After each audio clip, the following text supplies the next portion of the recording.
Hey y'all, welcome back to the Tripod 2500, the official YouTube channel for the Tripod podcast. If this is your first time here, welcome. And to everyone else, welcome back. On this channel, I do book reviews of Trinity University Press publications and related titles. This channel is meant to supplement the Tripod podcast by taking a deeper dive into the work of Tripod guests. For today's Tripod review, I'll be covering the TU Press publication Attached to the Living World, a new eco-poetry anthology, which is edited by Anne Fisher-Wirth and Laura Gray Street. So to start, let's get into the summary. I had the privilege of interviewing Laura Gray Street and Anne Fisher-Wirth via Zoom for Tripod. That episode just came out on April 3rd. So if you haven't gotten a chance to listen to it, I definitely recommend that. It's a great supplement to this video, but this video will take a deeper dive into the books we were talking about. In that episode, we mostly talk about the Ecopoetry Anthology, which was the first anthology that Anne Fisher-Wirth and Laura Gray Street did together, and this is the follow-up.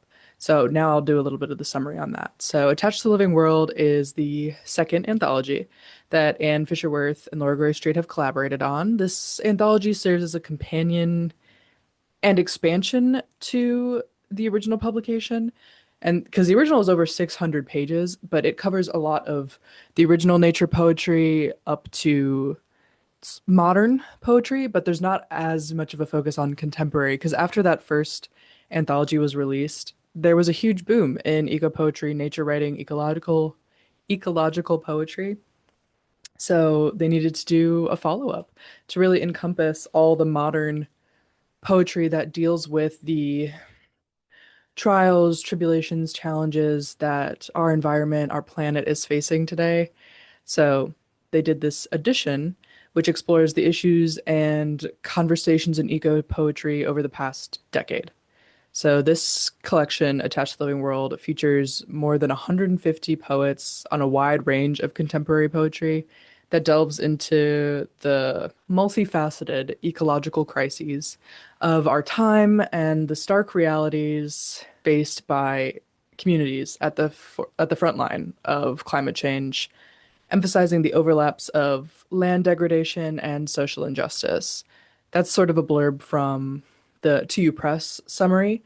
So if you want the full summary, it's on the website. But in addition, despite its heavy themes, this anthology showcases poetry's ability to inspire and reconnect us with the natural world and amplify the voices of invaluable perspectives and provide vital visions for the future to motivate, encourage, inspire readers to take action and also to remember to be grateful for all we have and how unique and vital it is. That's the summary, but as I said, if you want more details on it, it is a smaller collection, so you can check out the specs on the Trinity University website of this book. It's definitely smaller than the original anthology and all contemporary poetry. So if older poetry isn't your style, you maybe lose interest, this might be something a little bit more your speed. And I found that I really enjoyed it. So I'll get into my review now so we can get on to the takeaways and such. So my review of Attached to the Living World is overall, I really enjoyed it. There is a really great quality to this that was important to my enjoyment of it because an anthology of this size, which it's not huge, right? But it is, you can see all my earmarked pages. It's a decent size. So this is all contemporary poetry of the last decade, but I don't have the giant anthology on hand. That one is maybe 3 times as big. So it is more digestible. However, reading back to back to back poems in one sitting can be a lot to digest, and sometimes it starts to be repetitive. I didn't find that with this book. I actually sat down and just read the first like 60 pages. Um, and I was consistently intrigued.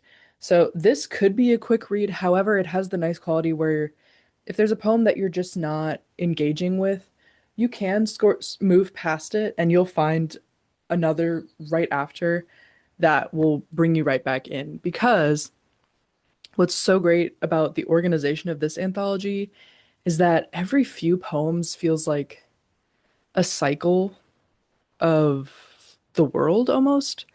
And in that vein, there's so many themes to each poem.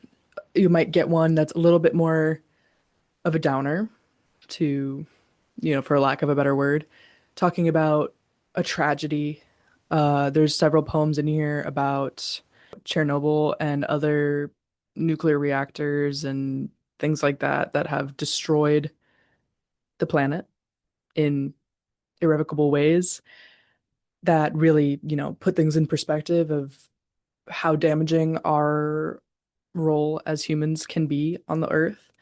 But then you'll move on to another poem where it's essentially a love letter to nature. So if one is really pulling you too far down, you can move on a few pages and you'll be brought back up, ready to tackle the next issue and motivate you again as a reader and as a person on the planet to engage with, protect, enjoy nature.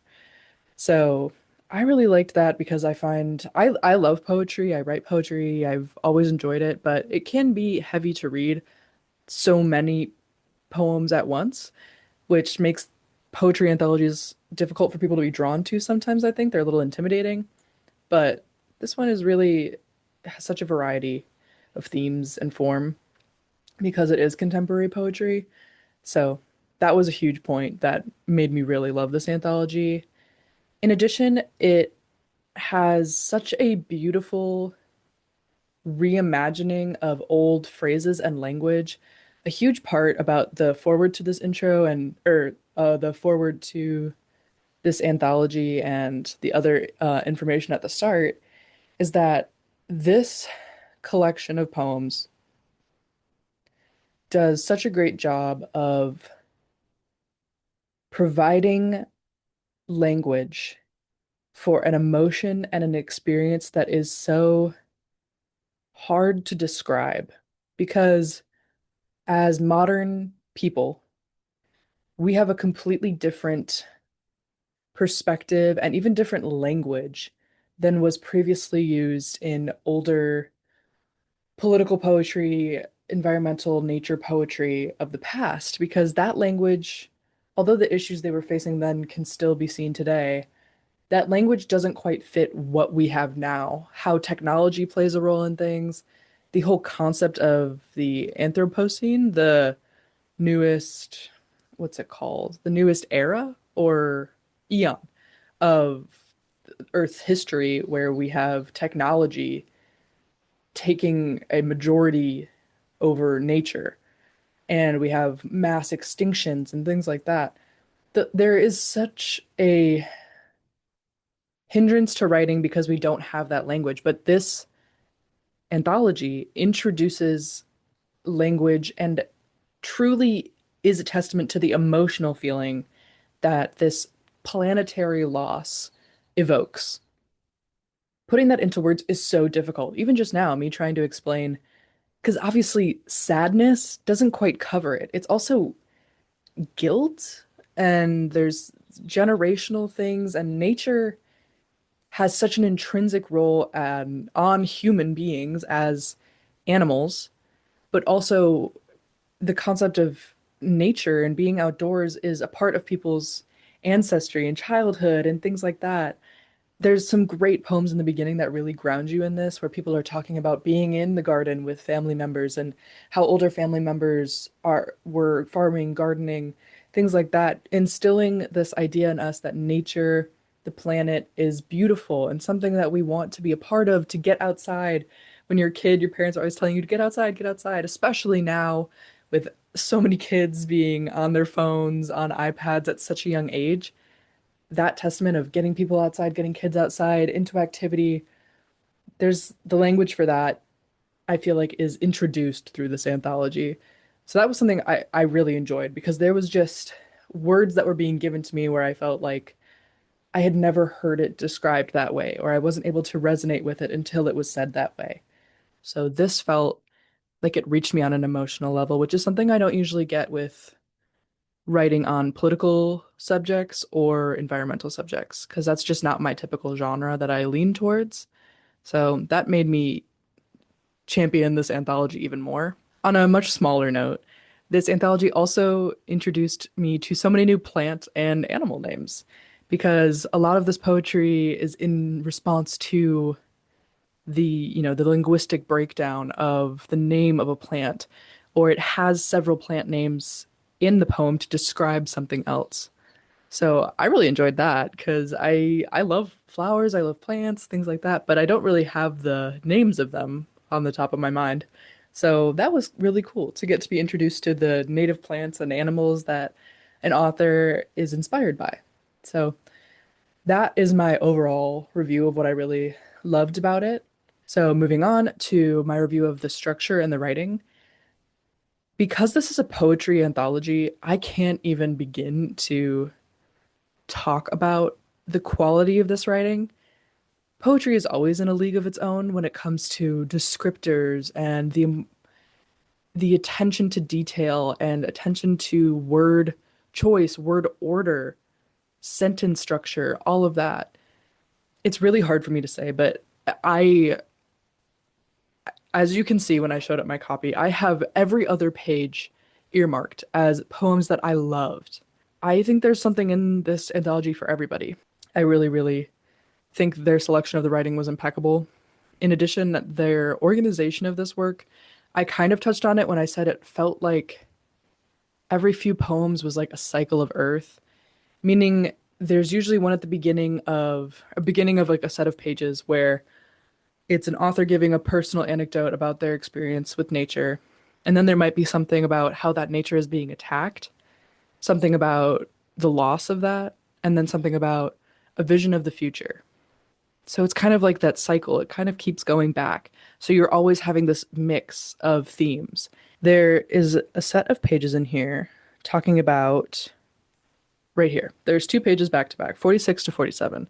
46 is a poem titled The Strip Mall Changes Its Mind, which is talking about this breakdown of a mall, right? Like a man made building that people engaged with only indoors, consumerism, things like that. And then, in the future, it's not going to last forever. So it's talking about how this has been abandoned and now it's dilapidated. But now there's like a family of foxes that move in and call it home. Similarly, on the next page, it's talking about the title is Anthropocene Blessing, California Condor, which the California condors were really deeply impacted by the wildfires in California. And this is talking about how, in the future, the condor will come back and it should be revered as something that survived through everything. And so these two are very similar in talking about the future of how when we're not around, things will prevail. But humans still need to do more now so that we don't have to lose every person for condors to reappear and for maybe more malls to be removed or to be sympathetic and thinking on its impact on nature. But followed right after that is a double sonnet for the river, talking about the love of a river and things like that. And not to get too far into it, the organization is really refreshing. So even when you sit down and read multiple of these poems at a time, like I said, I did when I opened this book, you're constantly being re-brought in. Even when you get brought down, you get reminded only a few poems later of how beautiful the world is and why we love nature and why it should be protected. And then a vision of the future of why we should keep working towards this so that we don't have to be in a place where all humans are not here and then things start to come back. We can protect it now so that we can enjoy it coming back and give it the proper acknowledgement that it survived our mistakes and that we are now in a better place to take care of it. So I really loved that organization. It felt very motivating, but also informational. So let's get into the takeaways. Similar to the Tripod podcast, I break these takeaways down into people, places, and planet. So that's the same breakdown as the podcast, being things that relate to connection, people, community, place being the places we live in and enjoy and how we curate place and what it means, And then planet, how some things can relate to all of us, to connect all of us, help the planet improve, and things like that. So, my first takeaways for people, which is expressly mentioned in the intro to this anthology, is that ecological poetry is a great reminder and example to practice daily embodied attention. Meaning, when I step out the door, I'm not on my phone plugging in directions to where I'm going. I'm stepping out the door, taking a deep breath, feeling the heat like I would here in San Antonio when I step out the door. It's hot, it's humid, but the sky is perfectly blue. It's springtime, everything is green, things like that. I'm embodied attention. I'm intentionally taking in my surroundings and appreciating what I have every day. This book is such a great reminder of that with all these warnings of what we've done wrong, but also those love poems of why nature is so beautiful. And if we don't pay attention to it, we miss out on that. So that was my first people related takeaway. And the second being, we all have to share this place, Earth, or you might have to share this city with thousands of people. And you might even share your home with somebody. You know, you might have roommates or your family, significant other. We have to share the places, the planet that we live in. And as these poems show, nature and the world can be cruel. And many people take out that cruelty on the world through their choices. And my takeaway was that we should be kind to everyone and to ourselves and lead with love because the world is such a harsh place. Because nature is survival of the fittest. And why not help each other be our best so we can continue to survive? And when we're at our best, we are more able to give back to the planet, give back to others. A community that is healthy and happy is going to be more likely to take care of the place that it lives versus one that it's falling apart, that's lonely and sad. You're not going to have that extra energy or that extra love and care to give back to the planet. It feels so distant.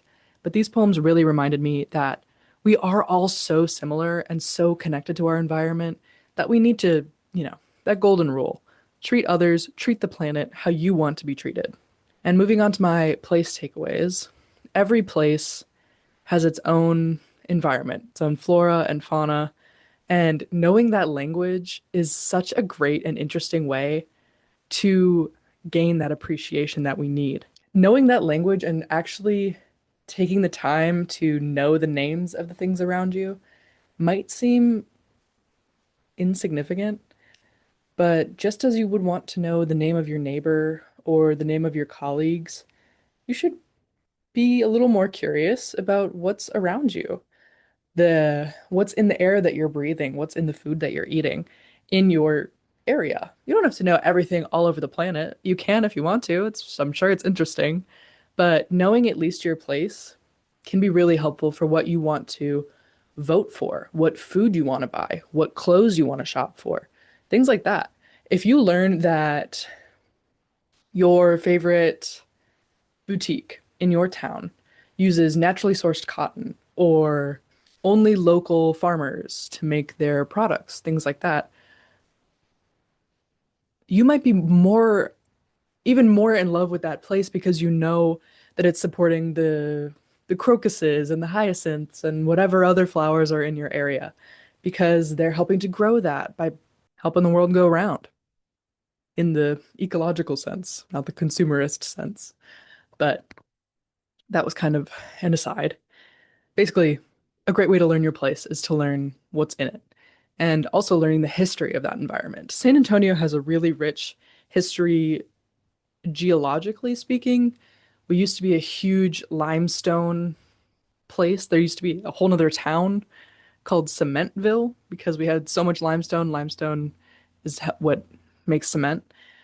So that's what made our huge quarry that we have here is now a huge shopping center.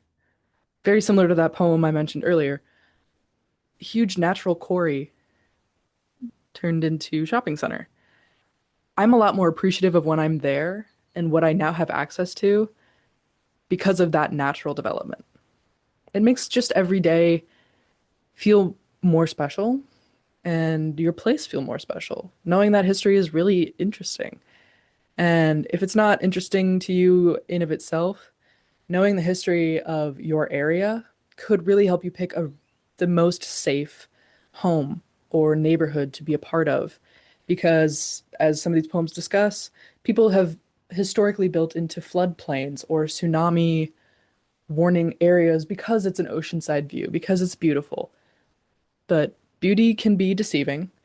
And if you have a family that you're raising and you have young kids, you don't want them to be at risk of floodplains or tornadoes, things like that. There might be things that you're more concerned about.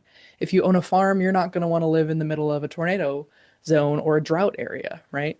So if it's not your biggest interest to learn about weather patterns and the history of your place, when you're making those big decisions about where to live or what you want to put into your body, knowing that history could be really helpful.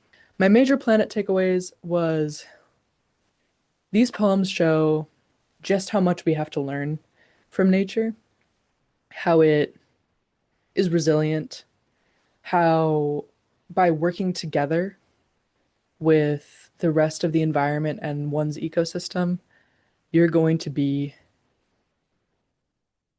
more happy, but also safer.